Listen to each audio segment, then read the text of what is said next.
100,000 piso. Ang mga salitang yon ay lumabas sa bibig ni Marco Villanueva na parang isang matamis na alak, magarbo, makapangyarihan, at tiyak na mag-iiwan ng marka. Nakatingin siya sa babaeng nasa harapan niya, isang payat na dalaga na may bitbit na basket ng mga rosas. Ang manipis nitong bestida ay halatang lumana at sa mga mata nito ay may bakas ng pagod na pilit tinatago ng isang pilit na ngiti. Isang langaw sa isang mamahaling piging. Ngumisi si Marco at inilapag ang kanyang wine glass. Naramdaman niya ang titig ng lahat ng tao sa kanilang VIP table, lalo na ang titig ng Aleman na katabi niya, si Herr Klaus Richter. Ito ang kailangan niya. Isang maliit na palabas para patunayan kung sino ang may hawak ng kapangyarihan sa silid na ito. Si Klaus ang malaking isda na kailangan niyang makuha. Isang partnership sa kumpanya nito sa Germany ang magpapatibay sa posisyon ng Villanueva Corporation bilang numero 1 sa buong Asya. Ngunit ang matandang Aleman ay hindi madaling basahin. Mula pa kanina, tahimik lang itong nakikinig sa mga pagyayabang niya. Tumatango paminsan-minsan habang dahan-dahang iniikot ang alak sa kanyang kopita. Kailangan ni Marco ng alas. Isang bagay na hindi malilimutan. At ang alas na yon ay dumating sa anyo ng isang hamak na tindera ng bulaklak. "Narinig mo ba ako, miss?" Ulit ni Marco. Mas nilakasan pa ang boses para marinig ng mga katabing mesa. 100,000 pesos para sa isang rosas, pero may isang kondisyon. Naramdaman niyang gumalaw si Klaus sa kanyang tabi, bahagyang naging interesado, magaling. Tumingin sa kanya ang dalaga. Ang mga mata nito ay nagpapakita ng pagkalito at kaunting takot. "Sir?" "Simple lang," sabi ni Marco. Isinandal ang likod sa malambot na upuan. "Ibenta mo sa akin ang rosas na yan sa salitang German. Isang buong pangungusap. Kung magagawa mo, sayo na ang pera. Kung hindi..." Itinaas niya ang kanyang kamay at iwinagayway ito. "Maari ka nang umalis at huwag mo nang istorbohin ang aming hapunan." Ito ay isang perpektong bitag. Isang pagpapakita ng kanyang yaman at ng kanyang talino. Isang laro kung saan siya lang ang maaaring manalo. Anong malay ng isang gusgusing tulad nito sa lengguwahe ng mga makata at pilosopo sa Europa? Nakita niya ang pag-aalinlangan sa mukha ng dalaga. Tumingin ito sa hawak nitong basket pagkatapos ay sa kanya. Nakita ni Marco ang desperasyon doon, isang kislap ng pangangailangan na handang kumapit kahit sa pinakamaliit na pag-asa. Napangisi siya lalo. "Ano na? Ang oras ay ginto, miss." Huminga ng malalim ang dalaga. Tumuwid ito ng tayo at sa isang iglap, tila nagbago ang aura nito. Nawala ang takot sa kanyang mga mata at napalitan iyon ng isang bagay na hindi maipaliwanag ni Marco. Isang bagay na parang dignidad. At pagkatapos, nagsalita ito. "Guten Abend, mein Herr." Ang boses nito ay malinaw, matatag, walang bahid ng pag-aalinlangan. Parang may kung anong malakas na tumama sa dibdib ni Marco. Ang nangisi sa kanyang labi ay unti-unting naglaho. Nagpatuloy ang dalaga, ang mga salitang Aleman ay dumaloy mula sa kanyang bibig nang may perpektong tuldik at kagaanan, na para bang ito ang kanyang sariling wika. "Möchten Sie vielleicht eine dieser wunderschönen Rosen kaufen? Sie sind so frisch wie der Morgen und duften so süß wie die Liebe selbst." "Magandang gabi po, Ginu. Nais niyo po bang bumili ng isa sa mga magagandang rosas na ito? Ang mga ito ay sariwa, tulad ng umaga at singbango ng pag-ibig." Ang buong paligid ay nabalot ng katahimikan, maging ang tunog ng mga kubyertos ay huminto. Ang tanging maririnig na lang ay ang boses ng dalaga, isang tinig na hindi nababagay sa luma nitong damit at pagod na anyo. Nabitawan ni Marco ang kanyang tinidor. Ang tunog ng pagbagsak nito sa mamahaling plato ay umalingaw-ngaw sa katahimikan. Nakatitig lang siya, hindi makapaniwala. Ang kanyang perpektong palabas ay gumuho sa isang iglap. Ang laro, kung saan siya dapat ang mananalo, ay biglang nagkaroon ng ibang bida. Nang matapos magsalita ang dalaga, dahan-dahan itong kumuha ng isang pulang rosas mula sa kanyang basket at magalang na inialok ito sa kanya. Hindi ito kinuha ni Marco, hindi niya maigalaw ang kanyang mga kamay. Pakiramdam niya ay siya ang naging estatwa, isang monumento ng kahihiyan. Nabasag lang ang lahat nang marinig niya ang isang mabagal na palakpak mula sa kanyang tabi. Si Klaus. Pumalakpak ito ng 2 beses, isang ngiti na ngayon ay malinaw na nakaguhit sa mukha nito. Tumingin ito kay Marco at ang mga mata nito ay tila nang uusig. In Germany, Herr Villanueva, sabi ni Klaus sa kalmadong boses, a man's word is a contract. A promise is a promise. Ang bawat salita ay parang isang dagok sa ego ni Marco. Napalunok siya. Naramdaman niya ang pag-init ng kanyang pisngi. Ang lahat ng mga mata ay nasa kanya, naghihintay. Walang pagpipilian si Marco. Dahan-dahan, kinuha niya ang kanyang leather wallet. Ang bawat kilos ay mabigat. Ang bawat segundong lumilipas ay parang isang oras ng pagpapahirap. Binuksan niya ito at nagsimulang maglabas ng mga tig-1,000 pisong papel. 1, 2, 3. Ang tunog ng papel ay nakakabingi. Ang kanyang mga kamay, na sanay humawak ng milyon-milyong pisong kontrata, ay tila nanginginig. Habang binibilang ang pera, sa harap ng isang tindera ng bulaklak, 100 piraso, 100,000 piso, hindi siya tumingin sa mukha ng dalaga nang iabot niya ang makapal na pligo ng pera. Ngunit naramdaman niya ang bahagyang pagdampi ng mga daliri nito sa kanyang kamay, magaspang, ngunit malinis. Salamat po, sir, mahinang sabi nito. Pagkatapos ay tumalikod na ito at nagsimulang maglakad palayo. Dala ang basket nito na nabawasan ng 1 rosas at ang dignidad ni Marco Villanueva na tila nabawasan ng 100,000 beses. Pinanood niya itong maglakad palabas ng restaurant. Ang tuwid nitong likod ay isang tahimik na insulto. Sino siya? Saan siya nanggaling? Paano niya nagawa iyon? Maya-maya, bumalik ang ingay sa paligid. Nagpatuloy ang mga usapan. Ngunit para kay Marco, ang lahat ay blangko. Ang lasa ng mamahaling alak ay naging abo sa kanyang bibig. Ang negosyong pinaghirapan niyang makuha ay tila hindi na mahalaga. Isang imahe lang ang paulit-ulit na umiikot sa kanyang isipan. Ang mga mata ng dalaga. Mga matang pagod pero hindi sumusuko. Kinagabihan, sa kanyang penthouse office na tanaw ang buong syudad, hindi pa rin mawala sa isip ni Marco ang nangyari. Nakatayo siya sa harap ng malaking salamin na bintana. Hawak ang isang baso ng whiskey pero hindi ang mga ilaw ng syudad ang kanyang nakikita. Nakikita niya ang isang babaeng may dalang basket ng rosas. Ang kahihiyan ay naging galit. Ang galit ay naging isang matinding pagnanais na maibalik ang kontrol. Kinuha niya ang kanyang cellphone at tinawagan ang kanyang pinagkakatiwalaang assistant. David! Sabi niya. Ang boses ay malamig at matigas. May ipapahanap ako sa'yo. Yes, Sir Marco? Yung babaeng tindera ng bulaklak sa restaurant kanina. Humigpit ang hawak niya sa baso. Alamin mo ang lahat tungkol sa kanya. Ang pangalan niya. Kung saan siya nakatira. Kung ano ang mga sikreto niya. Lahat. Isang sandaling katahimikan sa kabilang linya.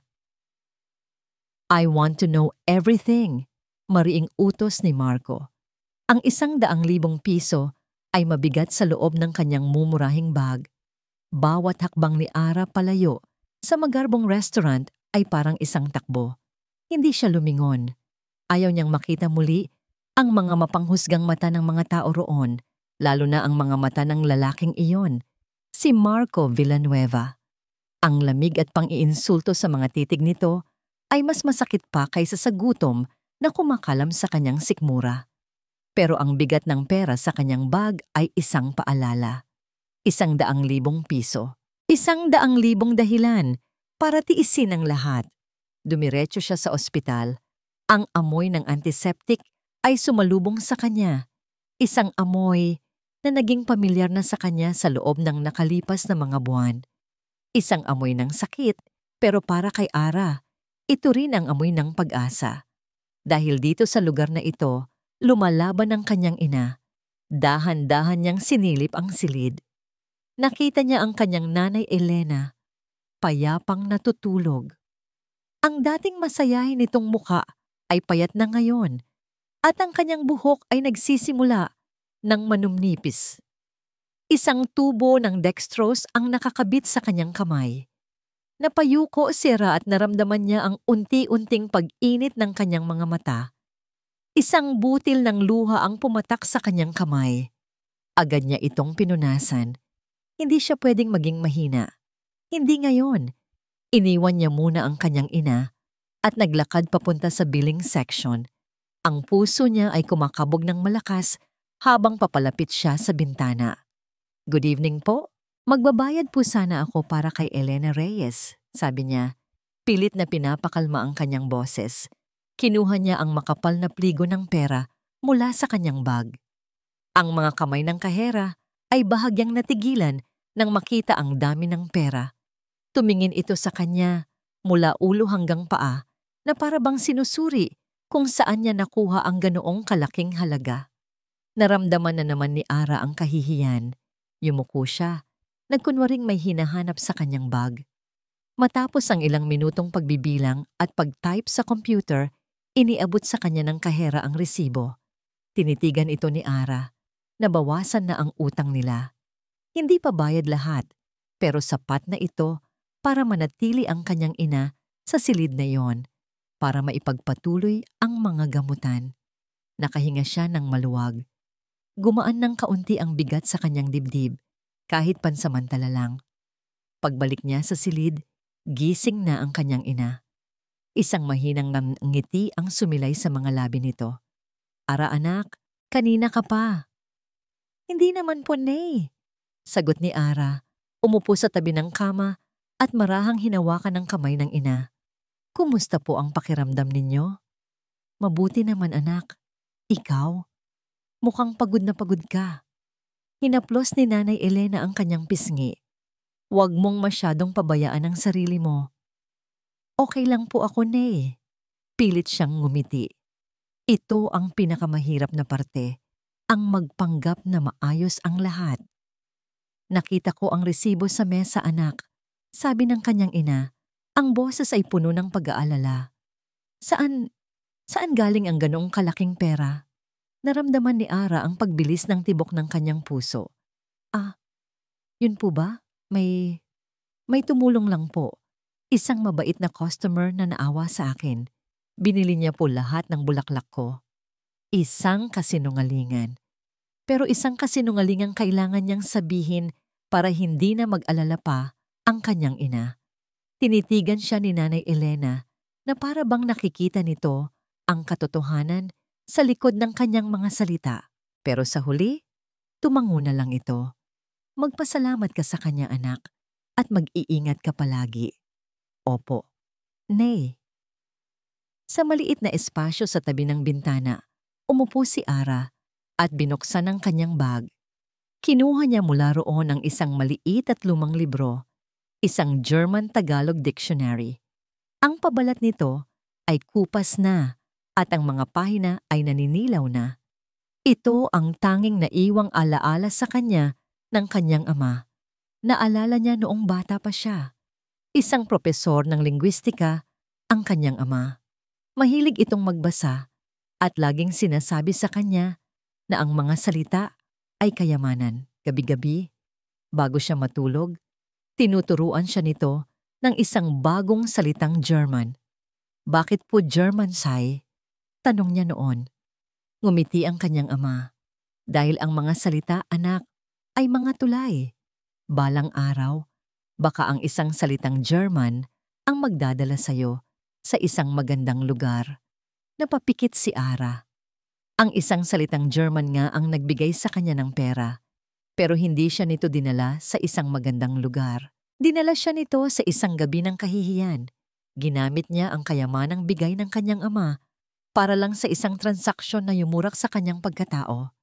Sorry na tay, bulong niya sa hangin. Kinabukasan, sinubukan ni Ara na ibalik sa normal ang lahat. Nagtinda ulit siya ng bulaklak sa parehong lugar, umaasang makabenta para sa mga gamot at pagkain nila sa araw-araw. Ngunit ang balita ay mabilis kumalat sa mga kapwa niya street vendor. Ang ilan ay naiinggit. Ang iba ay nagtatanong, "Uy Ara, totoo ba? Naka-jackpot ka raw kagabi?" Sabi ng kaibigan niyang si Lani habang kumakain sila ng fishball. Tumangulang si Ara. Saan nga galing? Imposibleng may bumili ng bulaklak ng 100,000. Giit ni Lani. Ang mga mata ay puno ng pag-aalala. Baka mamaya, kung anong pera yan. Baka mapahamak ka pa. Huwag kang mag-alala, Lani. Legal yung pera. Pilit na sinabi ni Ara. Huwag na nating pag-usapan. Pero kahit anong pilit niyang iwasan, ang pangyayari ay bumabagabag sa kanya. Nang gabing iyon, pag-uwi niya, tinitigan niya ang natitirang hospital bill na nakadikit sa pader ng kanyang maliit na inuupahang kwarto. Malaki pa rin ang kulang.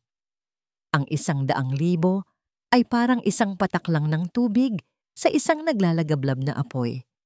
Napaupo siya sa gilid ng kanyang kama at doon, sa katahimikan ng kanyang kwarto, tuluyan ng bumuhos ang mga luhang kanina pa niya pinipigilan.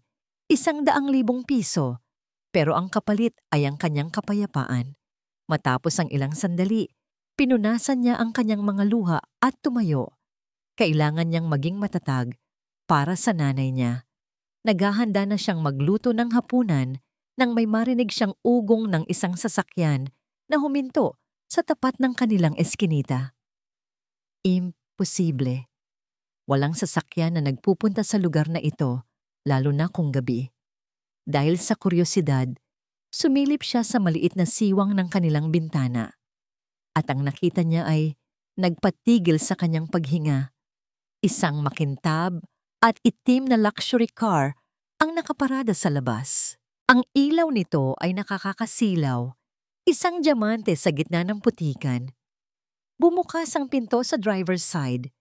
Dahan-dahang lumabas ang isang figura, matangkad, nakasuot ng mamahaling suit at may tindig na hindi maipagkakaila. Napaatras si Ara. Ang kanyang puso ay nagsimulang tumibok ng sobrang bilis na para bang gusto nitong kumawala sa kanyang dibdib. Kilala niya ang lalaking iyon. Si Marco Villanueva. Ano ang ginagawa niya rito? Dahan-dahang lumabas ang isang figura, matangkad, nakasuot ng mamahaling suit at may tindig na hindi maipagkakaila. Mula sa loob ng kanyang air-conditioned na kotse, tinitigan ni Marco Villanueva ang babaeng nakatayo sa may pintuan ng isang barong-barong. Si Ara. Ang buhok nito ay nakatali lang sa isang simpleng paraan at ang suot nitong duster ay may maliliit na butas sa may laylayan. Napaatras si Ara nang makita siya at kahit sa dilim ng eskinita, nakita ni Marco ang gulat at takot sa mga mata nito. Ang puso niya ay nagsimulang tumibok ng sobrang bilis na para bang gusto nitong kumawala sa kanyang dibdib. Kilala niya ang lalaking yon. Si Marco Villanueva. Ano ang ginagawa niya rito? Paano niya nalaman ang lugar na ito? Bumuntong hininga si Marco at isinara ang pinto ng kotse. Ang tunog niyon ay umalingaw-ngaw sa tahimik na gabi. Isang ingay na hindi nababagay sa lugar. Ang hangin ay may amoy ng alikabok at basurang nasusunog sa di kalayuan. Napangiwi siya. Ito ang mundo na matagal na niyang tinalikuran. Isang mundong pilit niyang kinakalimutan. Pero nandito siya ngayon dahil sa babaeng ito. Naglakad siya papalapit. Ang bawat hakbang ng kanyang Italian leather shoes ay maingat. Narito siya para tapusin ang lahat, para itama ang isang pagkakamali, at para patahimikin ang isang tinig sa kanyang isipan na hindi siya tinitigilan mula pa kagabi. "Miss Reyes," sabi niya. Ang boses ay formal at walang emosyon. Hindi sumagot si Ara. Nakatitig lang ito sa kanya. Ang mga mata ay alerto, na parang isang hayop na handang tumakbo anumang oras.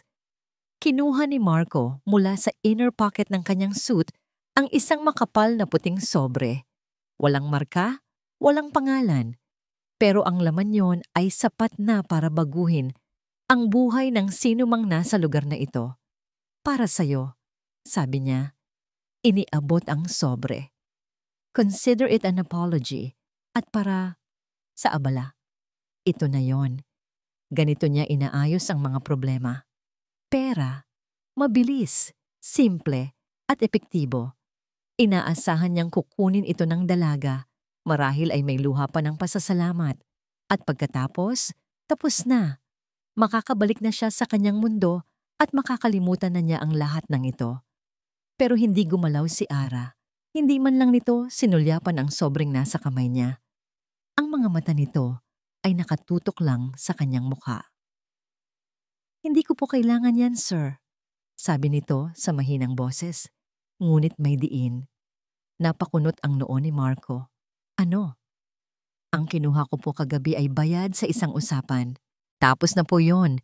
Hindi po ako tumatanggap ng limos. Isang tawa ang gustong kumawala sa bibig ni Marco. Isang tawa ng hindi makapaniwala. Limos? Tinatawag niyang limos. Ang halagang maaaring hindi nito kitain sa loob ng 10 taon? Miss Reyes, huwag na tayong maglokohan, sabi niya. Ang pasensya ay unti-unti nang nauubos. Alam kong kailangan mo ito. Gamitin mo para sa pamilya mo, para sa sarili mo. Just take it, para matapos na tayo. Pero sa halip na matakot, mas lalong tumatag ang ekspresyon ni Ara. Tapos na po talaga tayo, sir, mula pa kagabi. At pagkatapos ay sinabi nito ang mga salitang tumatak sa isipan ni Marco na parang isang mainit na bakal. Ang dignidad ko ay hindi ibinebenta, Sir Marco. Parang isang malakas na sampal ang mga salitang yon. Natigilan si Marco. Walang sino man ang pernah nagsalita sa kanya ng ganoon. Sa mundo niya, lahat ng bagay at lahat ng tao ay may presyo. Pero ang babaeng ito na nakatira sa isang lugar na halos gumuho na ay nagsasabi sa kanya ng tungkol sa dignidad? Doon lang niya napansin ang paligid. Ang pintuan ng bahay nito ay kinakalawang na. Ang mga dingding ay may mga lamat. Ang tsinelas na suot nito ay pudpud na. Isang buhay na puno ng kakulangan. Pero ang mga mata nito ay puno ng isang bagay na hindi nabibili ng pera. Naramdaman ni Marco ang isang pamilyar na damdamin, ang galit na nararamdaman niya kapag hindi niya nakukuha ang gusto niya. Pero sa ilalim ng galit na yon, may ibang sumisibol. Isang bagay na hindi niya maintindihan. Isang bagay na parang paghanga. Bahala ka, sabi niya sa wakas. Ibinaba ang kamay na may hawak na sobre. Ang boses niya ay naging malamig para itago ang kanyang pagkalito. Tumalikod siya at nagsimulang maglakad pabalik sa kanyang kotse. Bawat hakbang ay parang isang pagkatalo. Nang malapit na siya sa sasakyan, biglang nag-ring ang kanyang cellphone. Kinuha niya ito at nakita ang pangalan sa screen. Isabella. Sinagot niya ito. Hello? Marco darling, where are you? Ang boses ni Isabella ay matamis, ngunit may bahid ng pagtatanong. I've been calling you. May dinner date tayo, remember? Napapikit si Marco at minasahe ang kanyang sentido. Nakalimutan niya. Sorry, something came up. I'm busy. Busy? Saan? I can hear nothing. It's so quiet there. Are you in a bad neighborhood? Tumaas ang boses ni Isabella, puno ng pag-aalala na halatang peke.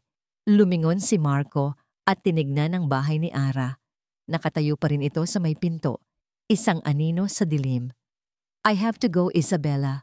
I'll call you back. But Marco, pinatay niya ang tawag bago pa man ito matapos magsalita. Sumakay siya sa kotse at isinara ang pinto. Ikinukulong ang sarili sa loob ng tahimik na luho.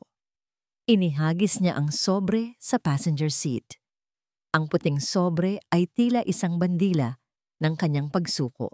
Sinindihan niya ang makina, pero hindi pa rin niya pinaandar ang sasakyan. Nakaupo lang siya roon, sa gitna ng isang madilim na eskinita, nakatitig sa sobrang tinanggihan. Hindi na ito tungkol sa pera. Hindi na ito tungkol sa paghingi ng tawad o pagpapakita ng kapangyarihan. Ito ay tungkol sa kanya, sa babaeng yon. Bakit? Bakit hindi niya ito makuha? Bakit sa lahat ng taong nakilala niya, ang isang hamak na tindera ng bulaklak pa ang nagpatiklop sa kanya? Kailangan niyang malaman. At sa desisyong yon, alam ni Marco na hindi pa sila tapos. Sa katunayan, pakiramdam niya, nagsisimula pa lang ang lahat. Ilang araw na ang lumipas mula noong gabi na yon. Ilang araw na pilit iwinawak si ni Ara sa kanyang isipan ang imahe ng isang itim na kotse at ng lalaking nagmamay-ari nito. Pero sa bawat pagod na pagtulak niya ng kanyang karito ng bulaklak, sa bawat pagbilang niya ng baryang kinikita, at sa bawat pag-aalala para sa kanyang ina, ang anino ni Marco Villanueva ay tila laging nandoon. Ang pagtanggi niya sa sobrang puno ng pera ay nag-iwan sa kanya ng isang pakiramdam ng tagumpay. Isang maliit na pagbawi sa dignidad na pakiramdam niya ay ninakaw sa kanya. Ngunit ang tagumpay ay hindi nakakabili ng gamot. Hindi ito nakakabayad ng renta. Isang hapon, pagkatapos ng halos walang bentang maghapon, dumiretso si Ara sa ospital. Ang puso niya ay mabigat. Kailangan niyang makiusap muli sa billing section, humingi ng kaunting palugit. Ito ang pinakaayaw niyang gawin, ang magmukhang kaawa-awa. Pumila siya at nang siya na ang nasa bintana, huminga siya ng malalim. Good afternoon po. Magtatanong lang po sana ako sa balance ni Elena Reyes at kung pwede po sanang... Reyes Elena? Sabi ng babae habang mabilis na nagtatype sa computer. Sandali lang po. Hinintay ni Ara ang masamang balita. Hinanda niya ang kanyang sarili para sa mga salitang malaki pa po ang utang ninyo o pasensya na pero kailangan niyo na pong magbayad. Ngunit ang sinabi ng babae ay isang bagay na hindi niya inaasahan. Ma'am, wala na po kayong balance. Natigilan si Ara. Po? Baka po nagkakamali kayo. Kaalis ko lang po dito nung isang araw at wala na po ma'am. Ulit ng babae, ipinaharap pa sa kanya ang monitor. Fully paid na po as of yesterday morning. Tinitigan ni Ara ang screen. Nakasulat doon sa malalaking letra. Balance. 00.00. Sino? Sino po ang nagbayad? Tanong niya. Ang boses ay nanginginig. Tiningnan ulit ng babae ang records. Isang donation po from a private foundation. Hopewell Charity Foundation. Anonymous po ang donor. Hopewell Charity Foundation. Hindi niya kailanman narinig ang pangalang iyon. At sino namang mag-aabala na bayaran ang daan-daang libong utang ng isang ordinaryong tindera ng bulaklak? Isang pangalan lang ang pumasok sa kanyang isipan, Marco. Napasandal siya sa counter. Ang mga tuhod ay tila nanlambot. Ang una niyang naramdaman ay hindi galit, kundi isang napakalaking gulat. Pagkatapos ay dumating ang pagdududa. Ito na naman ba ang paraan niya? Isang paraan para ipamukha sa kanya na sa huli, pera pa rin niya ang mananaig? Na kahit anong tanggi niya, kaya pa rin niyang pasukin ang buhay niya? Ngunit habang naglalakad siya pabalik sa silid ng kanyang ina, isang ibang damdamin ang unti-unting nanaig. Pasasalamat. Isang malaking tinik ang nabunot sa kanyang dibdib. Kahit ano pa man ang motibo ng lalaking iyon, ang katotohanan ay ligtas ang kanyang ina. Hindi na sila mapapaalis. Ang bigat na pinapasan niya sa loob ng maraming buwan ay biglang gumaan. Kinabukasan, habang itinutulak niya ang kanyang kariton sa isang abalang kalsada sa ilalim ng tirik na araw, may kakaibang gaan sa kanyang mga hakbang.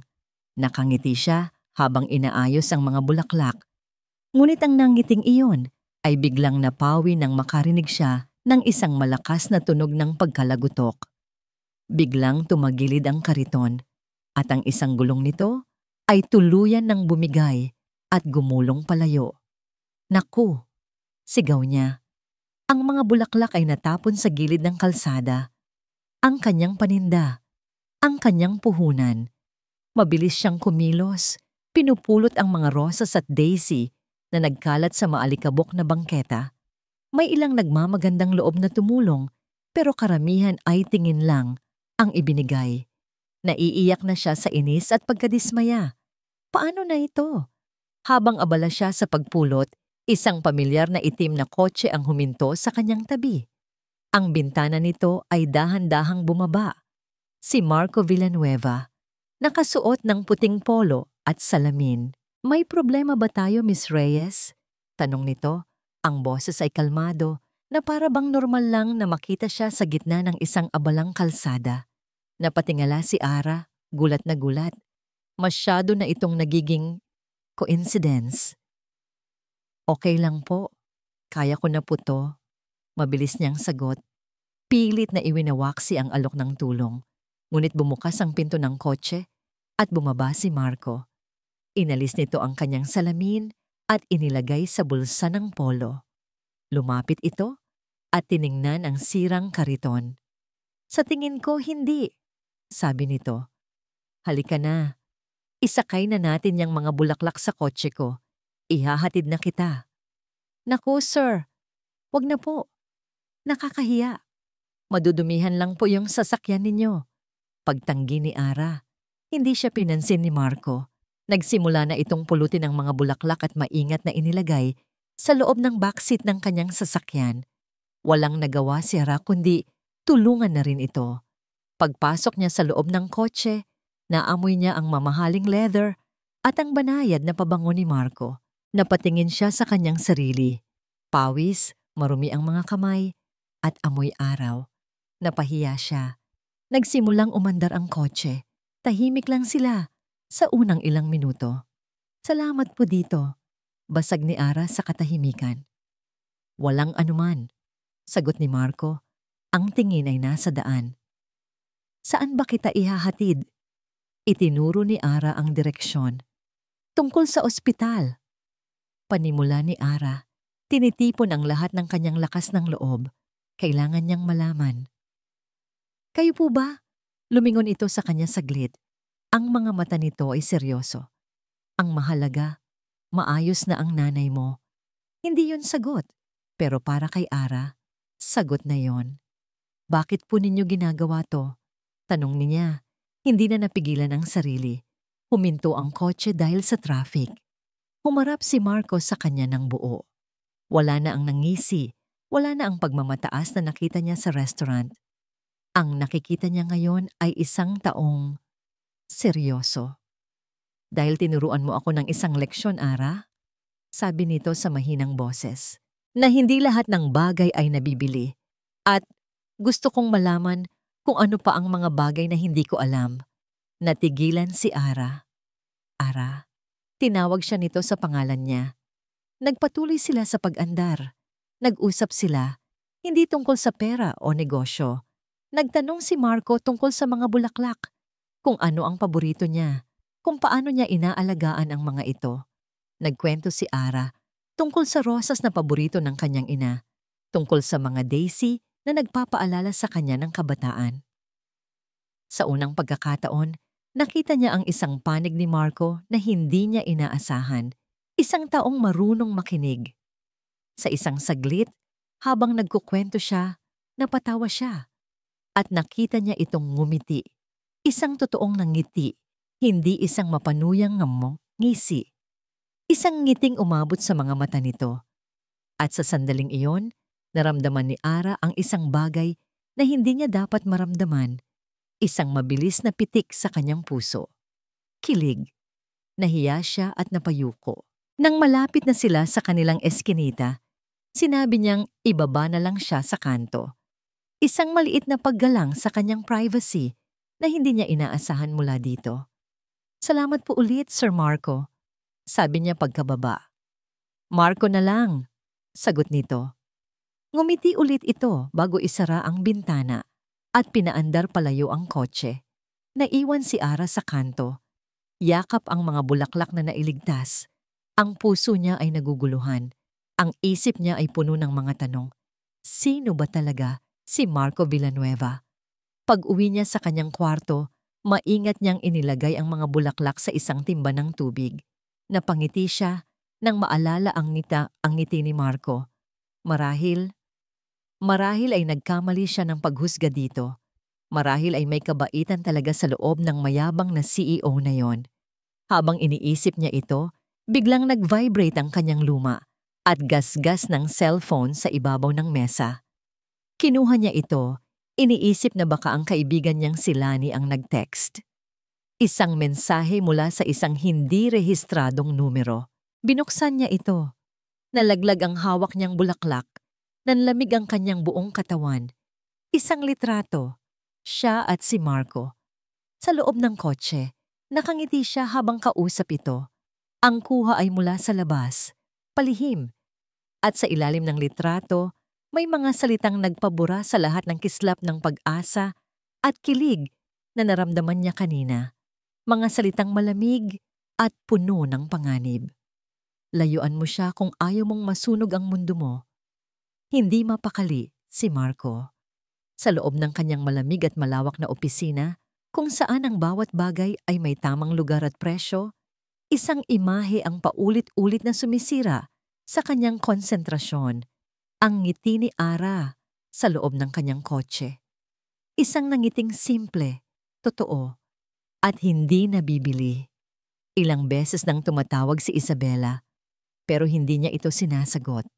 Ang boses nito sa telepono ay parang isang ingay na lang ngayon, isang paalala ng mundong pilit niyang tinatakasan. Ang mga business meeting niya ay parang wala ng kulay. Ang mga numero sa screen ng computer ay mga blankong simbolo na lang. Isang bagay lang ang malinaw. Kailangan niyang makita ulit si Ara. Pero paano? Ayaw na niyang mag-abang na masiraan ulit ito ng kariton.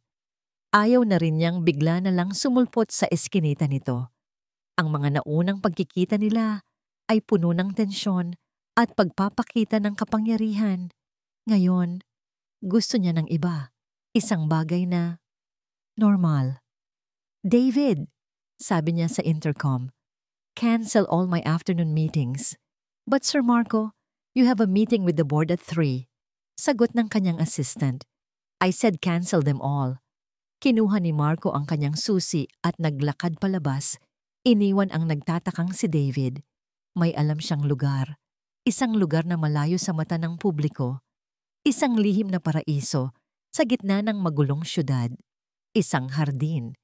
Kinailangan niyang maghintay ng halos 1 oras sa kanto kung saan niya laging nakikita si Ara. Nang sa wakas ay natanaw na niya ang kariton nito. Isang kaba ang naramdaman niya. Isang pakiramdam na matagal na niyang hindi naramdaman. Bumaba siya ng kotse at sinalubong ito. Ara. Nagulat si Ara nang makita siya. Ang nangiti na kanina lang ay nasa mga labi nito ay biglang naglaho. Nakita ni Marco ang pag-iwas sa mga mata nito. Isang bagay na hindi niya nakita noon. Sir Marco, sabi nito. Yumuko at nagpatuloy sa pagtulak ng kariton. May problema ba? Tanong niya. Sumusunod sa tabi nito. Wala po. Kailangan ko na pong magtinda. Ang boses nito ay malamig. Malayo. Hindi ito ang Ara na nakausap niya sa kotse. Anong nangyari? Gusto sana kitang imbitahan, sabi ni Marco. Pilit na hindi pinapansin ang pagbabago sa pakikitungo nito. Para magpasalamat ng maayos. Huminto si Ara at humarap sa kanya. Salamat po, pero hindi na po kailangan. Bayad na po kayo sa tulong ninyo.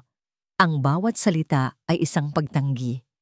Isang pader na itinatayo nito sa pagitan nila. Pero hindi siya susuko. Hindi ito tulad ng dati, sabi ni Marco. Ang boses ay mas malambot na ngayon. Walang pera. Walang usapan. Gusto lang kitang dalhin sa isang lugar na maganda. Bilang kaibigan. Ang salitang kaibigan ay tila nagpabago sa ekspresyon nito. Nakita niya ang pag-aalinlangan sa mga mata nito. Isang digmaan sa pagitan ng pag-iingat at kuryosidad. Saglit lang, pakiusap niya. Promise, ihahatid din kita pabalik. Pagkatapos ng ilang segundong katahimikan na parang walang hanggan, dahan-dahan itong tumango. Ang hardin ay mas maganda pa kaysa sa naaalala ni Marco. Ito ay isang pribadong lugar na pag-aari ng isang matandang kliyente. Puno ng mga hindi pangkaraniwang bulaklak at may maliit na talon sa gitna. Ang hangin ay sariwa at ang tanging maririnig ay ang huni ng mga ibon at ang lagaslas ng tubig. Umupo sila sa isang batong upuan sa ilalim ng isang malaking puno ng akasya. Sa unang pagkakataon, nakita ni Marco na nag-relax si Ara. Ang tensyon sa mga balikat nito ay unti-unting nawala. Ang ganda dito, bulong nito. Ang mga mata ay namamanghang inililibot sa paligid. Oo, sagot ni Marco, pero hindi sa hardin siya nakatingin, kundi kay Ara. Gusto kong humingi ng tawad. Napatingin ito sa kanya, nagulat. Para sa gabing iyon, pagpapatuloy niya. Sa restaurant, walang karapatan ang sino man na ipahiya ka ng ganoon, lalo na ako. Ito na, ang mga salitang matagal nang bumabagabag sa kanya. Ang pag-amin ng isang pagkakamali. Para sa isang Marco Villanueva, ito ay mas mahirap pa kaysa sa pagsasara ng ₱1 bilyong deal. Nakita niya ang paglambot ng mga mata ni Ara. Tapos na po yon. Para sa'yo marahil, pero para sa akin hindi pa. Lumapit siya ng kaunti. Binago mo ako, Ara? O marahil, ginising mo ang isang bagay sa akin na matagal nang natutulog? Isang paalala na hindi lahat ng bagay sa mundong ito ay tungkol sa pera at kapangyarihan. Hindi niya alam kung saan nanggagaling ang mga salita. Basta lumalabas na lang ito mula sa kanyang bibig. Totoo. Walang pagkukunwari. Napayuko si Ara at nakita ni Marco ang bahagyang pamumula ng mga pisngi nito. Isang hibla ng kanyang buhok ang nalaglag sa kanyang mukha. Hindi na siya nag-isip. Dahan-dahan, itinaas niya ang kanyang kamay at marahang inalis ang hibla ng buhok sa mukha nito. Ang balat nito ay malambot. Ang kanyang mga daliri ay nagtagal doon ng ilang segundo. Nag-angat ito ng tingin. Ang mga mata nila ay nagtagpo. Ang mundo sa paligid nila ay tila naglaho. Wala ng hardin, wala ng tunog ng tubig. Tanging sila na lang dalawa. Dahan-dahan, inilapit ni Marco ang kanyang mukha. Nakikita niya ang bahagyang pagbuka ng mga labi ni Ara. Hindi ito umiiwas. Hinihintay nito. Hinihintay niya. Ilang pulgada na lang ang layo nila. Ramdam na niya ang hininga nito. Ang puso niya ay dumadagundong sa kanyang dibdib. Ito na. Bizisti, bizizisti, bizizisti. Ang malakas at paulit-ulit na pag-vibrate ng kanyang cellphone sa bulsa ay parang isang alarma ng sunog. Isang marahas na paggising sa isang perpektong panaginip. Napasumpa si Marco sa kanyang isipan at napalayo. Kinuha niya ang cellphone. Isang text mula kay David. Urgent. Kasunod nito ay isang link. Kinabahan siya. Bihira lang mag-text si David ng ganito. Binuksan niya ang link. Ang kanyang mundo ay gumuho. Isang article mula sa isang sikat na gossip website. Ang headline ay sumisigaw sa kanya. CEO Marco Villanueva's new muse, a flower vendor with a grand plan? At sa ilalim nito, ang litrato. Sila ni Ara, sa loob ng kanyang kotse. Ang kuha, kung saan ito ay tumatawa. Isang kuha na dapat ay pribado at para sa kanila lang. Nanginginig ang kanyang mga kamay habang binabasa ang mga salita. Isang tila mahirap na dalaga na mayroong tuso at kalkuladong plano. Ginamit ang kanyang kahinaan para makuha ang simpatya ng bilyonaryo. Isang masterfully played rags to riches scheme. Ang bawat salita ay isang saksak, isang lason na mabilis na kumakalat sa kanyang sistema. Biglang bumalik ang lahat. Ang kanyang nakaraan, ang takot na maloko, ang kahihiyan, ang pader na matagal niyang itinayo sa paligid ng kanyang sarili ay muling tumaas, mas mataas at mas matibay kaysa dati. Ang init na naramdaman niya kanina ay naging yelo. Ang paghanga ay naging pagdududa. Ang pag-asang nagsisimula ay naging isang mapait na pagkakanulo. Bitag. Isang bitag ang lahat ng ito. Ang pag-uusap sa German, ang pagtanggi sa pera, ang aksidenteng pagkasira ng kariton. Lahat ay konektado. Lahat ay parte ng isang plano. Dahan-dahan siyang nag-angat ng tingin mula sa cellphone at tumingin kay Ara. Ang babaeng nasa harap niya ngayon ay hindi na ang babaeng nagpatibok ng kanyang puso. Sa kanyang mga mata, ito na ngayon ang babaeng nagplano na sirain siya. Ang babaeng naglaro sa kanya. Anong problema? Tanong ni Ara. Ang boses ay puno ng pag-aalala. Ngunit hindi na pag-aalala ang nakikita ni Marco. Ang nakikita niya ay isang magaling na pag-arte. Tumayo siya. Ang lambot sa kanyang mukha ay nawala. Napalitan ng isang malamig at matigas na maskara. Ipinakita niya rito ang screen ng kanyang cellphone. Ang gulat sa mukha ni Ara ay totoo. Pero, para kay Marco, isa na lang itong kasinungalingan. Kinuha niya ang kanyang mga salita, pinili ang mga pinakamasakit, at ibinato ang mga ito na parang mga patalim. Ang boses niya ay walang emosyon, mas malamig pa kaysa sa yelo. Ito ba ang plano mo? Ito ba talaga ang gusto mo? Ito ba ang plano mo? Ito ba talaga ang gusto mo? Ang mga salita ni Marco ay parang mga piraso ng yelo na tumusok sa puso ni Ara. Malamig, matigas. Walang bakas ng lalaking halos hahalik sa kanya. Ilang segundo lang ang nakalipas. Naiwan siyang nakatayo sa hardin, sa paraisong bigla na lang naging impyerno. Pinanood niyang tumalikod si Marco at maglakad palayo nang hindi man lang siya muling tinitingnan. Ang bawat hakbang nito palayo ay parang isang dagok na unti-unting pumapatay sa maliit na pag-asang nagsimulang sumibol sa kanyang dibdib. Hindi niya alam kung paano siya nakauwi. Ang alam lang niya, ang bawat kanto na kanilang dinaanan kanina na puno ng pananabik ay naging isang mahabang daan ng kahihiyan sa kanyang pagbabalik. Pagpasok niya sa kanyang maliit na kwarto, isinara niya ang pinto at sumandal doon. Doon, sa katahimikan at dilim, hinayaan niyang bumagsak ang mga luhang kanina pa niya pinipigilan. Hindi lang luha ng sakit, kundi luha ng galit. Galit sa sarili niya. Bakit siya naniwala? Bakit siya nagpadala? Kinuha niya ang kanyang cellphone at tinitigan ang mensahe mula sa hindi kilalang numero. Ang litrato, ang babala. Ngayon, malinaw na ang lahat. Kung sino man ang nagpadala nito, siya rin ang may kagagawan ng artikulo. Hindi ito kasalanan ni Marco, pero ang mas masakit ay kung gaano kabilis siyang hinusgahan nito. Ganoon na lang kadali para sa kanya na paniwalaan ang pinakamasamang bagay tungkol sa kanya. Kinabukasan, ang mundo ni Ara ay tila lalong lumiit. Paglabas niya para magtinda, ramdam niya ang mga titig ng kanyang mga kapitbahay. Ang mga dating bumabati sa kanya ay umiiwas na lang ng tingin. Ang mga dating nagtsitsismisan ay mas lalong lumalakas ang bulungan kapag dumadaan na siya.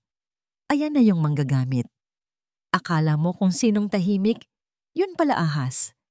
Kawawang CEO na biktima. Sinubukan niyang huwag pansinin. Itinuwid niya ang kanyang likod at itinulak ang kanyang kariton. Ngunit ang mga salita ay tumatagos sa kanyang balat. Mas masakit pa sa sikat ng araw. Mas masahol pa ang nangyari sa ospital. Pagdating niya roon, nakita niyang may hawak na cellphone ang isa sa mga bantay sa kabilang kama at ipinapakita nito sa kanyang nanay Elena. Nakita ni Ara ang litrato niya kasama si Marco sa screen. Nay, napatingin sa kanya si Nanay Elena. Ang mga mata ay puno ng pag-aalala. Ara anak, ano to? Sino ang lalaking to?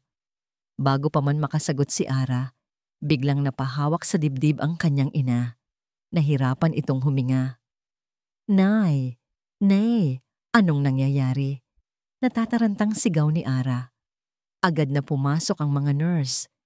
Itinulak siya palabas ng silid habang inaasikaso ang kanyang ina. Sa labas, sa malamig na pasilyo ng ospital, napaupo si Ara sa sahig, nanginginig. Ito na ang sinasabi sa text. Kung ayaw mong masunog ang mundo mo, ang mundo niya ay nasusunog na nga. At ang pinakamahalagang tao sa mundong yon ay nadadamay. Lumabas ang doktor makalipas ang ilang minuto. Na-trigger ng stress ang kanyang kondisyon. Kailangan niyang magpahinga at iwasan ang anumang balita na makakasama sa kanya. Masyadong delikado para sa puso niya. Kasalanan ko to. Kasalanan ko to lahat. Paulit-ulit na sabi ni Ara sa kanyang isipan. Sana hindi na lang ako pumayag. Sana lumayo na lang ako. Sa loob ng 2 araw, hindi umalis si Ara sa tabi ng kanyang ina. Hindi na siya nagtinda. Ang tanging ginawa niya ay ang bantayan ang paghinga nito, ang tiyaking payapa ang pagtulog nito. Sa 3 araw, pinilit siya ng kanyang kaibigang si Lani na lumabas muna. Ara, magpahangin ka naman. Baka ikaw naman ang magkasakit niyan. Ako na muna ang magbabantay kay tita.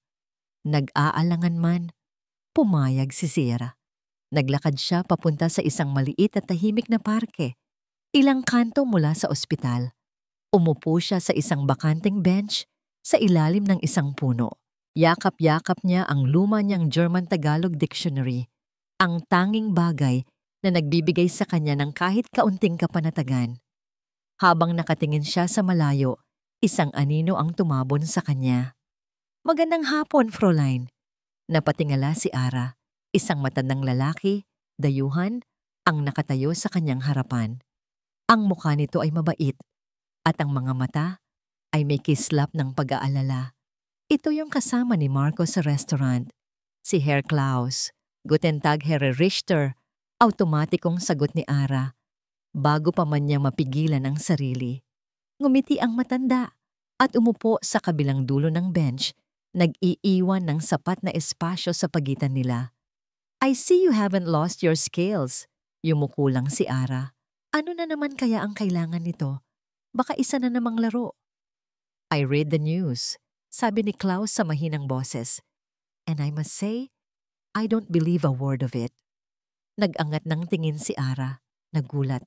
The young woman I saw at the restaurant, pagpapatuloy nito, the one who held her head high despite the arrogance she faced, she is not the same woman they described in that article. Naramdaman ni Ara ang pag-init ng kanyang mga mata. Sa lahat ng taong nanghusga sa kanya, ang isang estranghero pa ang naniwala sa kanya. Bakit po kayo nandito? Tanong niya.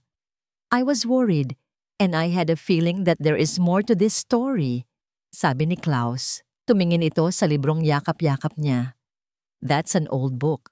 Mukhang importante sa'yo. Tumango si Ara. Sa tatay ko po ito. Oh, what did he do? Propesora po siya ng mga wika. Siya po ang nagturo sa akin ng German noong bata pa ako. Sa unang pagkakataon sa loob ng ilang araw, isang maliit na ngiti ang sumilay sa kanyang mga labi habang naaalala ang kanyang ama. A professor, ulit ni Klaus, tila malalim ang iniisip. May kinuha ito sa kanyang wallet, isang luma at lukot na litrato. Ipinakita nito sa kanya, 2 binatang lalaki, isang Aleman at isang Pilipino na magkaakbay at masayang nakangiti. Does he look familiar? Tinitigan ni Ara ang litrato, ang binatang Pilipino, ang ngiti nito, ang mga mata. Ang tatay ko. Bulong niya, hindi makapaniwala. Bata pa siya dyan. Tumingin sa kanya si Klaus. Ang mga mata nito ay biglang naging seryoso at puno ng pag-asa. May I see the book? Dahan-dahang iniabot ni Ara ang libro. Nanginginig ang mga kamay ni Klaus nang kunin niya ito na para bang isa itong banal na bagay. Maingat niyang binuklat ang unang pahina. May nakasulat doon, ang sulat kamay ng kanyang ama.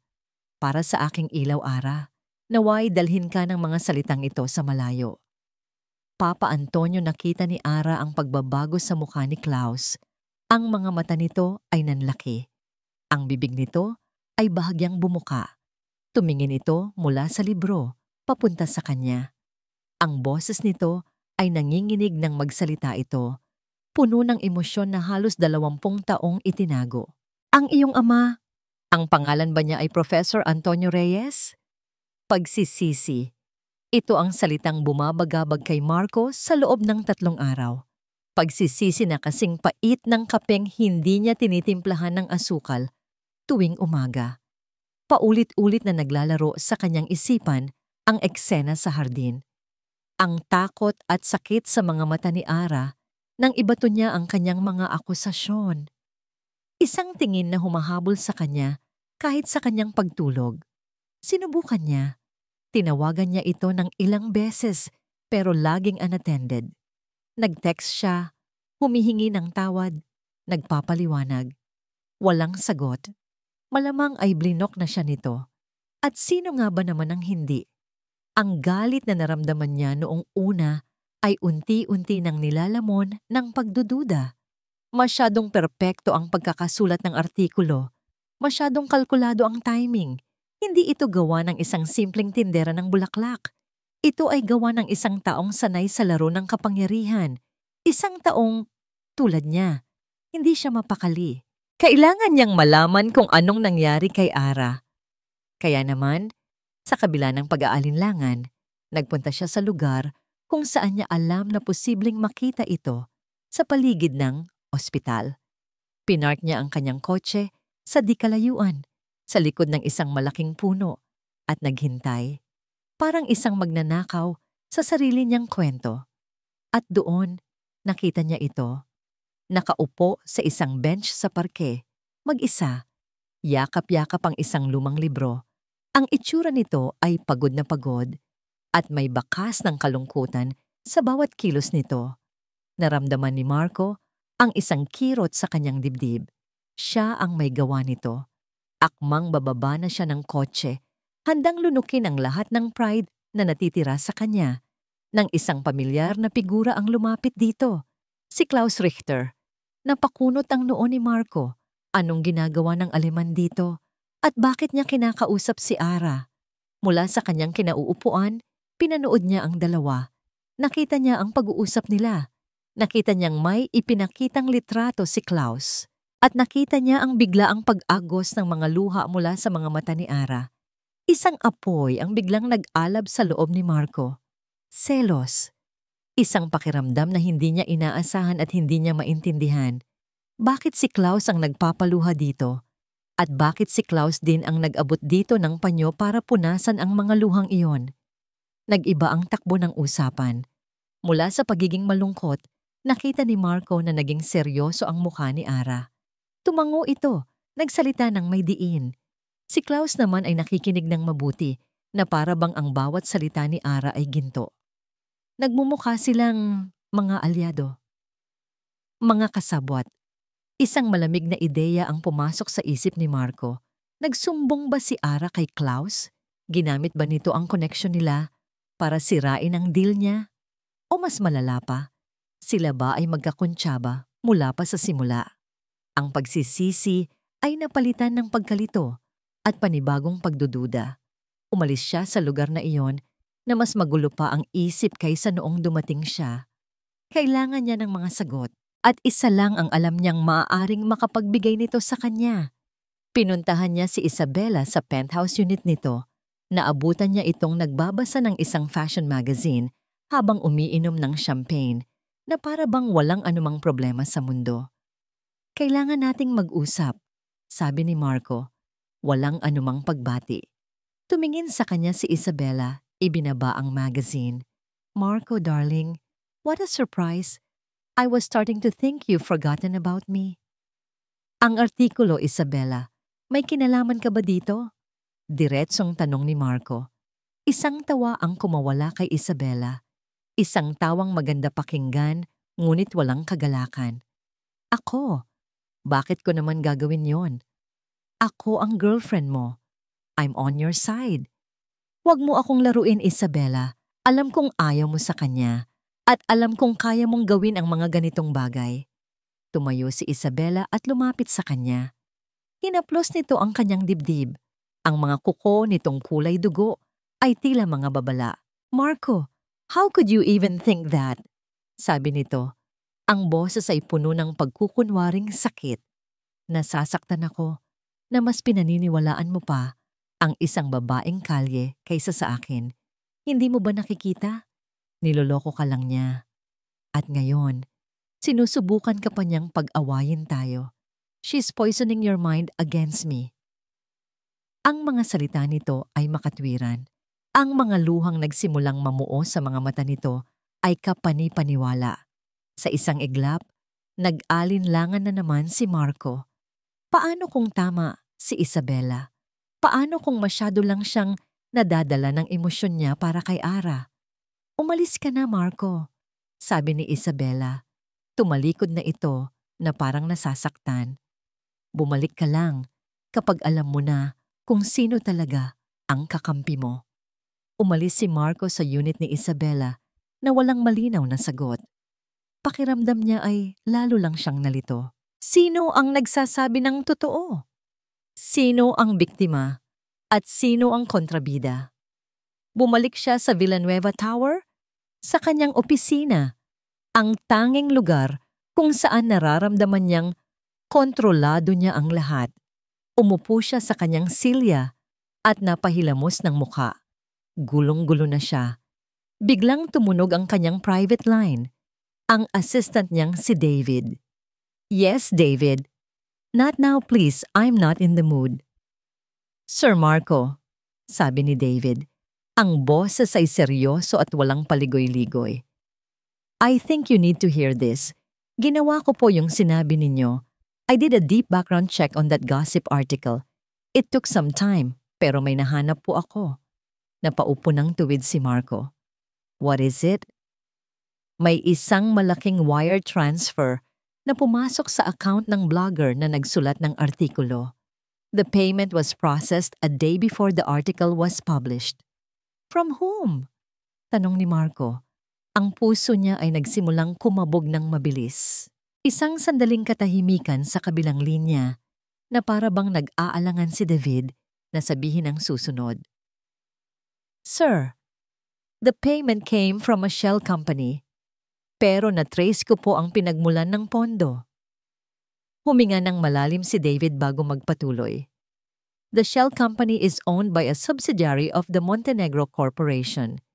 Isang nakabibinging katahimikan ang bumalot sa opisina. Montenegro Corporation, ang kumpanya ng pamilya ni Isabela. Para kay Marco, ang lahat ay biglang huminto. Ang mga piraso ng palaisipan, ang pag-aarte ni Isabela, ang biglaang paglabas ng artikulo, ang perpektong pagmamanipula, lahat ay nagkabit-kabit. Hindi si Ara, hindi kailanman naging si Ara, si Isabela. Napatayo si Marco, ang mga kamay ay nakakuyom sa ibabaw ng kanyang mesa.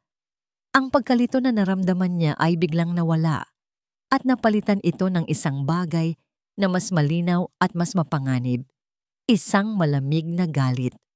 Nagkamali siya. Isang napakalaking pagkakamali. At ang babaeng sinaktan niya ng husto dahil sa pagkakamaling iyon ay inosente. Ang katotohanan ay parehong nagpalaya at nagbigay ng takot kay Ara. Pagkatapos ng pag-uusap nila ni Herr Klaus o Tito Klaus, gaya ng gusto nitong itawag sa kanya, isang bagong bigat ang pumasan sa kanyang balikat. Ang kanyang ama ay hindi lang isang simpleng propesor. Isa itong henyo na may kaibigang handang tumulong sa kanya.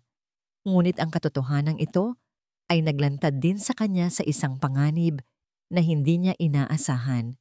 Mag-ingat ka, Ara, sabi ni Klaus bago sila maghiwalay. Kung ang taong nasa likod ng artikulo ay may kakayahang magbayad ng ganoon kalaki para lang siraan ka, kaya rin niyang gumawa ng mas masahol pa. Lalo na ngayong alam na niyang may kumikilos para malaman ang totoo. Ang mga salitang iyon ay umalingaw-ngaw sa kanyang isipan. Sa kabilang banda, si Marco ay walang tigil sa pagtawag at pag-text. Mga mensahe ng paghingi ng tawad, mga pakiusap na mag-usap sila. Hindi niya ito sinasagot. Paano niya haharapin ang lalaking minsan ay nagtaas sa kanya sa langit at sa isang iglap ay inihagis din siya sa lupa? Ang sakit ay nandoon pa rin, sariwa at kumikirot. Ngunit ang personal na sakit ay isinantabi niya. Ang mas mahalaga ngayon ay ang kanyang ina. Kaya naman, nang isang umaga, habang nagbabantay siya sa ospital, isang babaeng hindi niya inaasahang makita ang pumasok sa silid. Si Isabela Montenegro. Nakasuot ito ng isang eleganteng puting bestida na tila isang anghel na bumaba sa lupa. Ngunit ang nangiti sa kanyang mga labi ay hindi umabot sa kanyang mga mata. Ang mga mata nito ay malamig, matalim, at mapanganib. So ito pala ang lungga mo, sabi ni Isabela. Ang boses ay kasing tamis ng lason habang inililibot ang tingin sa simpleng semi-private room. Cute. Automatikong tumayo si Ara. Iniharang ang kanyang sarili sa pagitan ni Isabela at ng natutulog niyang ina. Anong ginagawa mo dito? Oh, don't worry. Hindi ako nandito para sa'yo. Lumapit si Isabela sa kama ng kanyang ina. Nandito ako para sa kanya. Si Elena, di ba? Naramdaman ni Ara ang panlalamig ng kanyang buong katawan. Huwag mo siyang lalapitan. Humalakhak si Isabela. Relax. Tinitingnan ko lang. Mukhang mahimbing ang tulog niya. Maganda ang ospital na to. Magagaling ang mga doktor. Mahal, sigurado. Tumingin ito kay Ara. Ang ngiti ay nawala na. Napalitan ng isang seryosong ekspresyon. Alam mo, ang pamilya ko ay isa sa mga pinakamalaking benefactor ng ospital na to. Isang tawag ko lang. Isang salita ko lang. Pwedeng-pwede siyang ilipat. Saan? Tanong ni Ara. Kahit alam na niya ang sagot. Sa isang public ward, sa isang ospital sa dulo ng syudad. Yung lugar kung saan ang mga pasyente ay parang mga sardinas sa lata at ang mga doktor ay isang beses lang sa isang araw kung dumalaw. Sa tingin mo, tatagal siya doon? Ang bawat salita ni Isabela ay isang patalim na dahan-dahang ibinabaon sa puso ni Ara. Ito na. Ang pinakamasama niyang kinatatakutan, gagamitin nito ang kanyang ina laban sa kanya. Hayop ka, nanginginig na sabi ni Ara. I'm a survivor, darling. Hindi ako nagpapatalo, sagot ni Isabela. Lumapit ito kay Ara. Sobrang lapit na halos maamoy na niya ang mamahaling pabango nito. Kaya ito ang gagawin mo. Bibigyan kita ng pera, malaking pera. Aalis ka sa syudad na to.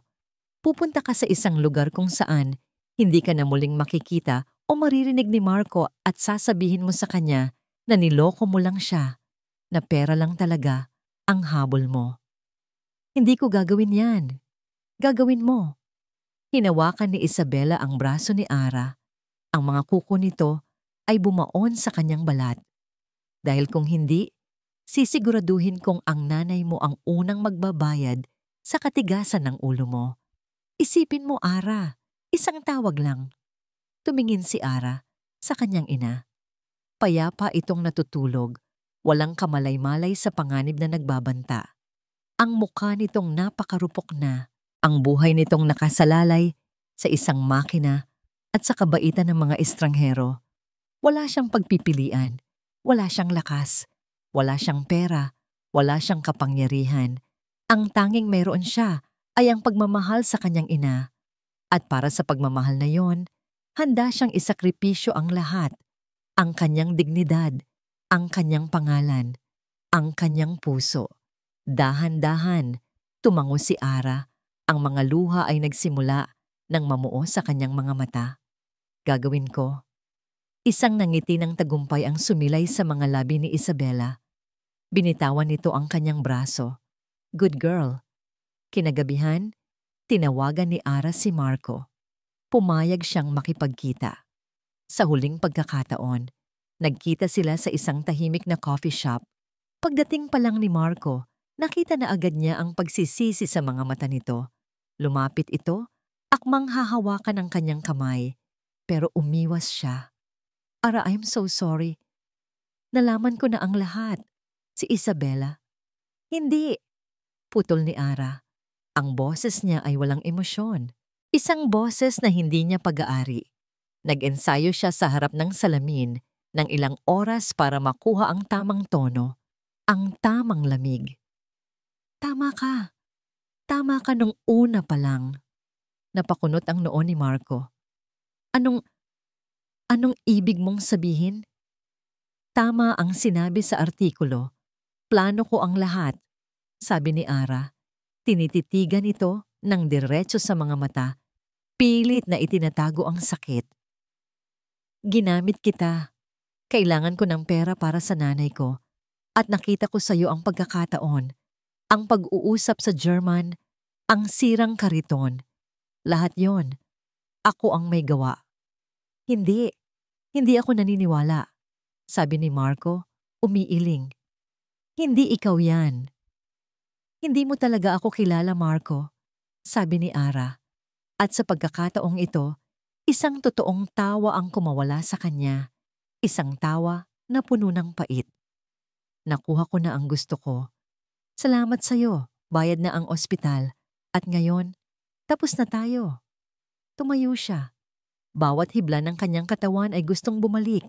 Gustong yakapin ito at sabihin ang totoo. Pero hindi pwede. Iniwan niya si Marco na nakatulala sa coffee shop. Ang muka ay larawan ng isang taong pinagtaksilan sa pinakamasakit na paraan. Paglabas niya ng pinto, doon siya napasandal sa pader. Ang lakas na ipinakita niya kanina ay biglang naglaho. Gumuho ang kanyang mundo. Napahagulgol siya sa isang madilim na eskinita. Ang kanyang mga hikbi ay sinasabayan ng ingay ng mga sasakyan sa gabi. Nang maubos na ang kanyang luha, kinuha niya ang kanyang cellphone. Nanginginig ang mga kamay niya habang tinatype ang isang huling mensahe para kay Marco. Isang huling pako sa kanilang kabaong. Huwag mo na akong hahanapin. Tapos na tayo. Pinindot niya ang send. Kasabay ng pagpapadala ng mensahe, isa pang tawag ang pumasok sa kanyang cellphone. Si Tito Klaus. Ara, nasaan ka? Tanong nito. Ang boses ay puno ng pagmamadali. May nalaman ako. Tungkol kay Isabela. Nasa panganib ang nanay mo. Huli na. Alam niyang huli na ang lahat. At sa kabilang linya, sa kabilang bahagi ng syudad, natanggap ni Marco ang text message ni Ara. Isang mensaheng nagwasak sa anumang natitirang pag-asa sa kanyang puso. Kasabay nito, ang kanyang private line ay tumunog. Si Klaus Richter. Marco, kailangan mong pumunta sa ospital. Ngayon din, may kinalaman si Isabela dito. Tapos na tayo. Ang mga salita sa text message ay parang laso na kumalat sa buong sistema ni Marco. Ang sakit ng mga salitang binitawan ni Ara sa coffee shop kanina ay bumalik. 100 beses na mas matindi. Ngunit sa ilalim ng sakit, may isang bagay na hindi magtugma. Isang bagay na mali. Ang pagtawag ni Klaus ang gumising sa kanya mula sa pagkalugmok. Kailangan mong pumunta sa ospital. Ngayon din, may kinalaman si Isabela dito. Ospital. Isabela. Biglang nag-connect ang lahat. Parang isang kidlat na tumama sa kanya ang katotohanan. Hindi siya niloko ni Ara. Pinrotektahan lang siya nito. At ang tanging paraan para gawin iyon ay ang saktan siya. Ang saktan ng sarili nito. Isang galit na hindi pa niya naramdaman kailanman ang bumuhay sa bawat himaymay ng kanyang pagkatao. Galit hindi para kay Ara, kundi para kay Isabela. Minaneho niya ang kanyang kotse na parang demonyo. Lumilipad sa mga kalsada ng Maynila. Hindi na siya dumaan sa kanyang opisina. Dumiretso siya sa ospital. Pagdating niya roon, naabutan niya ang isang nurse na umiyak sa may station. Anong nangyari? Tanong niya. Ang boses ay naguutos. Sa pasyenteng si Elena Reyes. Sir, sabi ng nurse na nanginginig, may bumisita po sa kanya kaninang umaga. Isang magandang babae, sosyal. Sabi niya, isa raw siya sa mga may-ari ng ospital. Nagbanta po siya na kung hindi susunod sa gusto niya ang anak ng pasyente, ipapalipat niya ito sa public ward. Kinuyom ni Marco ang kanyang mga kamao. Ang galit sa kanyang dibdib ay parang isang bulkan na sasabog na. Salamat. Alam na niya ang lahat ng kailangan niyang malaman at alam na niya kung ano ang kailangan niyang gawin. Ang taunang charity ball ng Villanueva Corporation. Ito ang pinakamalaking social event ng taon. Ang lahat ng mayayaman, makapangyarihan, at mga taga-media ay naroroon. Ito rin ang lugar kung saan si Isabela ay laging nagniningning. Ito ang magiging entablado niya. Pagdating ni Marco sa Grand Ballroom, ang lahat ng mata ay napunta sa kanya. Nakasuot siya ng isang perpektong itim na tuxedo. Ang kanyang buhok ay maayos na nakasgel. Ngunit ang kanyang mukha ay walang emosyon at ang kanyang mga mata ay may apoy na tila kayang tumunaw ng bakal. Agad siyang sinalubong ni Isabela. Nakasuot ito ng isang napakagandang pulang gown na para bang isa siyang reyna. "Darling, you're here," sabi nito, sabay kapit sa kanyang braso. "I was so worried. Anong nangyari?" Hindi siya sinagot ni Marco. Hinayaan lang niya itong kumapit sa kanya habang naglalakad sila papunta sa presidential table. Para sa lahat, sila ang perpektong power couple. Isang magandang kasinungalingan. Nang oras na para sa kanyang talumpati, umakyat si Marco sa entablado. Ang lahat ay tumahimik, naghihintay sa kanyang mga salita tungkol sa charity at tagumpay. Ngunit hindi iyon ang ibinigay niya. "Magandang gabi sa inyong lahat," panimula niya. Ang kanyang boses ay kalmado, ngunit malakas. Umaling-awngaw sa buong ballroom. "Tonight is about charity, about helping those in need. But sometimes, we forget that the worst kind of poverty is not the lack of money, but the poverty of the soul." Nagkaroon ng bulungan sa mga manonood. Napakunot ang noo ni Isabela. "Tonight, I want to tell you a story." Pagpapatuloy ni Marco. "It's a story about a man who had everything but was blinded by his own pride. At isang babae na walang-wala, pero may dignidad na hindi kayang bilhin ng kahit anong halaga. At doon, ikinuwento niya ang lahat. Ikinuwento niya ang gabi sa restaurant, ang kanyang kayabangan, ang pagpapahiya niya kay Ara. Ikinuwento niya ang pagtanggi nito sa kanyang pera, ang unti-unting paghanga niya dito. Pagkatapos, tumingin siya ng diretso kay Isabela na ngayon ay namumutla na. "Ngunit ang kwentong ito ay may kontrabida," sabi ni Marco. At sa isang senyas niya sa tech booth, isang malaking screen sa likod niya ang biglang umilaw. Unang lumabas ang kopya ng wire transfer mula sa shell company ng Montenegro Corporation papunta sa blogger. Napasinghap ang mga tao. Ang kontrabidang ito ay gumamit ng pera at kapangyarihan para sirain ang isang inosenteng tao, sabi ni Marco. Ang boses niya ay nagsimulang magkaroon ng galit. Sumunod na lumabas sa screen ay ang security footage mula sa ospital. Malabo, pero kitang-kita ang isang babaeng nakaputing bestida na kausap si Ara. At ang audio na nakuha ni Klaus mula sa isang source sa ospital ay biglang umalingaw-ngaw. "Gagawin mo. Dahil kung hindi, sisiguraduhin kong ang nanay mo ang unang magbabayad sa katigasan ng ulo mo." Ang boses ni Isabela, malinaw, walang duda. Napatayo si Isabela. "That's not true. That's fake. Peke lahat yan." Ngunit huli na ang lahat. Ang mga kamera ng media ay nakatutok na sa kanya. Ang mga bulungan ay naging malakas na akusasyon. At para sa huling pasabog, huminga ng malalim si Marco. Tumingin siya ng diretso sa pinakamalapit na kamera. "Marahil ay nagtataka kayo kung bakit ako naging ganito kabulalag," sabi niya. "Dahil ang kontrabida sa kwentong ito ay ginamit ang aking pinakamalaking kahinaan laban sa akin, ang aking nakaraan." Huminga siya ng malalim. "Hindi ako ipinanganak na mayaman. Lumaki ako sa isang lugar na mas masahol pa sa tinitirhan ni Ara. Nagtinda ako ng sigarilyo sa kalye, nakipagsapalaran, at kinailangan kong talikuran ang lahat ng yon para lang umangat. Ikinahiya ko ang nakaraan ko, at ang takot na yon, ang kahihiyan na yon, ang ginamit niya para manipulahin ako. Isang nakabibinging katahimikan. But tonight, that ends, deklara ni Marco. Ang boses niya ay puno na ngayon ng lakas at paglaya. I am Marco Villanueva, the son of a laundry woman and a jeepney driver. I was poor, and I will never, ever let anyone humiliate another person for being poor again. Ibaba niya ang mikropono. Ang tunog ng pagbagsak nito sa sahig ay ang tanging maririnig. Tinalikuran niya ang entablado, ang gulat ng mga mukha, ang kumikinang na mga kamera, at ang naguhong mundo ni Isabela Montenegro. Isa lang ang kailangan niyang puntahan. Nagmaneho siya sa gitna ng gabi. Ang kanyang isip ay walang laman, kundi isang pangalan. Ang kanyang puso ay walang laman, kundi isang nararamdaman. Pag-asa. Huminto siya sa tapat ng madilim na eskinita. Bumaba siya ng kotse.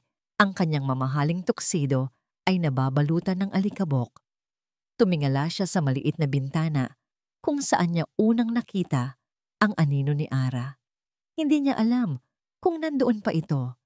Hindi niya alam kung mapapatawad pa siya nito.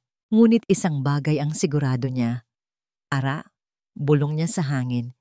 Patawarin mo ako. Hihintayin kita. Ang terminal ng bus ay maingay at magulo. Ang amoy ng usok at pinaghalong pawis ng mga tao ay nanunuot sa hangin. Dito sa lugar na ito, ang bawat isa ay may patutunguhan, may iniiwan, o may hinahabol. Para kay Ara, ito ay isang pagtakas. Bitbit ang isang maliit na bag na naglalaman ng ilang pirasong damit at ng lumang German dictionary ng kanyang ama. Pumila siya para sa tiket papuntang probinsya. Iiwan na niya ang lahat. Ang sakit, ang kahihiyan, ang syudad na halos sumira sa kanya. Ang balita tungkol sa nangyari sa charity ball ay kumalat na parang apoy. Napanood niya ito sa isang maliit na TV sa isang karinderya. Nakita niya ang tapang ni Marco, ang pag-amin nito sa kanyang nakaraan, ang pagtatanggol nito sa kanya. Isang bahagi ng kanyang puso ang napuno ng paghanga. Ngunit ang isa pang bahagi ay puno ng sakit. Huli na ang lahat. Masyado ng maraming nasirang bagay sa pagitan nila. Isa pong tiket papuntang La Union, sabi niya sa kahera. Ang boses niya ay halos hindi marinig. Hawak na niya ang tiket. Ito na yon. Isang hakbang na lang papalayo. Ara. Ang boses na yon. Pamilyar. Malambing. Isang boses na parehong nagdulot sa kanya ng kilig at pighati. Dahan-dahan siyang lumingon. Nakatayo doon si Marco. Hindi nakasuot ng mamahaling suit, kundi isang simpleng itim na t-shirt at maong. Ang buhok niya ay bahagyang magulo, at sa kanyang mga mata ay may bakas ng pagod at pagsisisi. Hindi ito lumapit. Nanatili lang itong nakatayo, ilang metro ang layo, na para bang nagbibigay sa kanya ng espasyo, nagbibigay sa kanya ng pagpipilian. Walang nagsalita sa kanila. Ang ingay ng terminal ay tila naglaho. Sa kanilang mga mata, doon sila nag-usap. Nakita ni Ara ang kanyang pagsisisi, ang kanyang paghingi ng tawad, ang kanyang pag-ibig, at nakita ni Marco ang sakit na idinulot niya. Ang mga pader na kailangan niyang sirain. Unang nagsalita si Ara. Umalis ka na, Marco. Hindi. Sagot nito. Ang boses ay matatag. Hindi na ulit ako aalis. Wala na tayong dapat pag-usapan. Alam ko. Lumapit ito ng isang hakbang. Kaya hindi ako nandito para magsalita. Nandito ako para makinig. At para maghintay kahit gaano katagal. Hihintayin kita, Ara. Hindi niya alam ang sasabihin. Hinigpitan niya ang hawak sa kanyang tiket. Paano ang nanay mo? Tanong ni Marco. Iyon ang salitang gumising sa kanya, ang kanyang ina. Hindi niya ito pwedeng iwan. Hindi na nagsalita pa si Marco. Tumalikod lang ito at naglakad palayo. Nawala sa gitna ng maraming tao. Hindi ito namilit. Hindi ito nakiusap. Nagbigay lang ito ng isang pangako. Hihintayin kita. POV Marco Villanueva. Lumipas ang mga buwan, ang iskandalo ay unti-unting humupa. Ang Montenegro Corporation ay dumanas ng malaking pagkalugi at si Isabela ay nawala sa social scene. Ang Villanueva Corporation naman, sa kabila ng pag-amin ni Marco sa kanyang nakaraan, ay mas lalong kinalugdan ng publiko. Ang kanyang katapatan ay nagbigay sa kanya ng mas malaking respeto.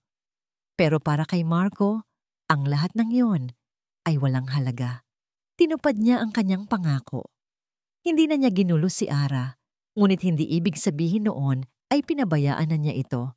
Tuwing Sabado, dumadalaw siya sa ospital. Hindi para kausapin si Ara, kundi para kumustahin si Nanay Elena. Sa una, nagugulat ang matanda. Pero kalaunan, nasanay na rin ito. Nagdadala si Marco ng mga prutas at libro. Nauupo siya sa tabi ng kama nito at nagkukwento. Hindi tungkol sa negosyo, kundi tungkol sa mga simpleng bagay. Tungkol sa pangarap niyang maging isang arkitekto noong bata pa siya. Tungkol sa paborito niyang pagkain sa kalye. At sa bawat pagbisita niya, nakikita niya si Ara. Nakatayo ito sa may pintuan, nakikinig. Hindi ito nagsasalita, pero nakikita niya sa mga mata nito ang unti-unting pagguho ng mga pader. Isang araw, formal nang inilunsad ang Professor Antonio Reyes Language Scholarship Foundation. Isang proyekto na pinagtulungan ni Marco at ni Klaus Richter. Ang layunin nito ay tulungan ang mga mahihirap, ngunit matatalinong estudyante na makapag-aral ng mga banyagang wika. Ipinadala ni Marco ang imbitasyon kay Ara. Hindi bilang isang ordinaryong panauhin, kundi bilang honorary chairwoman, ang anak ng taong pinaparangalan ng pundasyon. Sa araw ng paglulunsad, kinakabahan si Marco. Paano kung hindi ito dumating? Nagsimula na ang programa. Nasa entablado na siya, nagsasalita tungkol sa kahalagahan ng edukasyon at kung paano ang mga salita ay maaaring maging tulay. Habang nagsasalita siya, ang mga mata niya ay nasa pintuan ng auditorium, nagbabakas sakali. At pagkatapos, nakita niya ito. Pumasok si Ara, nakasuot ng isang simpleng asul na bestida. Walang makeup, ngunit ang kanyang ganda ay nangingibabaw. Nagpatuloy si Marco sa kanyang talumpati. Ngunit ngayon, para na lang kay Ara ang bawat salitang binibitawan niya. At ang pundasyong ito ay isang testamento na ang pinakamahalagang pamana na maaari nating iwan ay hindi pera o kapangyarihan, kundi ang kaalaman at ang kakayahang umunawa sa isa't isa. Isang pamanang ipinakita sa akin ni Professor Reyes sa pamamagitan ng kanyang anak. Sabi ni Marco, ang tingin ay nakatuon kay Ara. Pagkatapos ng programa, nilapitan niya ito. Salamat sa pagdating mo, sabi niya. Salamat sa pag-alala mo sa tatay ko. Sagot nito, isang maliit na ngiti ang sumilay sa kanyang mga labi. Ang unang ngiti na ibinigay nito sa kanya sa loob ng maraming buwan. Gusto mo bang maglakad? Alok ni Marco. POV, Ara Reyes and Marco Villanueva. Naglakad sila papunta sa isang pamilyar na lugar, ang hardin. Tahimik sila habang naglalakad sa mga pasilyo ng mga bulaklak. Ngunit ang katahimikan ay hindi na tulad ng dati. Ito ay isang katahimikan na puno ng pag-unawa. Huminto sila sa tapat ng batong upuan sa ilalim ng puno ng akasya. Ang lugar kung saan ang lahat ay nagsimula at halos nagtapos. Ara, sabi ni Marco, humarap dito. Alam kong marami akong pagkakamali. Naging mayabang ako, naging duwag. Pero sa loob ng mga nakaraang buwan, isang bagay ang natutunan ko. Ano yon? Tanong ni Ara. Natutunan kong hindi sapat ang pagsisisi. Kailangan kong patunayan sa gawa. Araw-araw, susubukan kong maging isang taong karapat-dapat sa pagpapatawad mo. Sa pagmamahal mo, kung bibigyan mo ako ng isa pang pagkakataon. Tumingin si Ara sa mga mata ni Marco. Wala na ang CEO. Wala na ang mayabang na bilyonaryo. Ang kaharap niya ngayon ay si Marco. Isang taong natutong magpakumbaba. Isang taong handang maghintay. Handa na akong maging karapat-dapat sa'yo, ulit ni Marco. Ang boses ay puno ng sinseridad. Ngumiti si Ara. Isang totoong nangiti, isang nangiting umabot sa kanyang mga mata at nagpaliwanag sa buong hardin. Hindi mo kailangang maging perpekto, Marco. Sabi niya, ang kailangan ko lang ay maging totoo ka. At doon, sa ilalim ng puno ng akasya, sa gitna ng mga bulaklak, dahan-dahang inilapit ni Marco ang kanyang mukha. Wala nang cellphone na tumutunog. Wala nang mga aninong nagbabanta. Tanging sila na lang dalawa. Ang kanilang mga labi ay nagtagpo. Isang halik na hindi nagmamadali. Isang halik na puno ng pagpapatawad, pagtanggap, at isang pangako ng isang bagong simula. Hindi ito ang pagtatapos ng kanilang kwento. Ito ang simula ng kanilang walang hanggan. At dito nagtatapos ang kwento ni na Marco at Ara. Mga minamahal kong taga-subaybay, mula sa kaibuturan ng aking puso, maraming salamat sa inyong pagsama sa amin sa bawat kabanata ng kanilang paglalakbay. Isang karangalan ang maging bahagi ng inyong mga araw at gabi, ang maging tinig na bumubulong ng kwentong ito sa inyong mga puso. Sa bawat salitang aking isinulat, naramdaman ko ang bawat pighati, bawat kilig, at bawat pagbangon ni na Marco at Ara. Naging pangarap ko na maipadama sa inyo hindi lang isang kwento, kundi isang karanasan, isang paalala na ang tunay na halaga ng isang tao ay hindi kailanman nasusukat sa yaman o kapangyarihan, kundi sa kabutihan ng puso at sa tatag ng dignidad. Ang kanilang pag-iibigan ay nagturo sa atin na ang tunay na pagmamahal ay may kakayahang magpatawad, maghilom ng kahit gaano kalalim na sugat, at laging nagbibigay ng pagkakataon para sa isang panibagong simula. At higit sa lahat, ito ay isang kwento ng pag-asa. Pag-asa na sa kabila ng pinakamadilim na pagsubok, laging may liwanag na naghihintay para sa mga pusong hindi sumusuko. Ngayon, nais ko namang marinig ang inyong saloobin. Ano ang pinakapaborito ninyong eksena? Anong aral ang inyong natutunan mula sa kwento ni na Marco at Ara? Huwag po kayong mag-atubiling iwanan ang inyong mga komento sa ibaba. Ang bawat salita mula sa inyo ay napakahalaga at nagsisilbing inspirasyon sa akin hanggang sa ating susunod na kwento. Muli, mula sa puso, maraming salamat sa inyong pakikinig.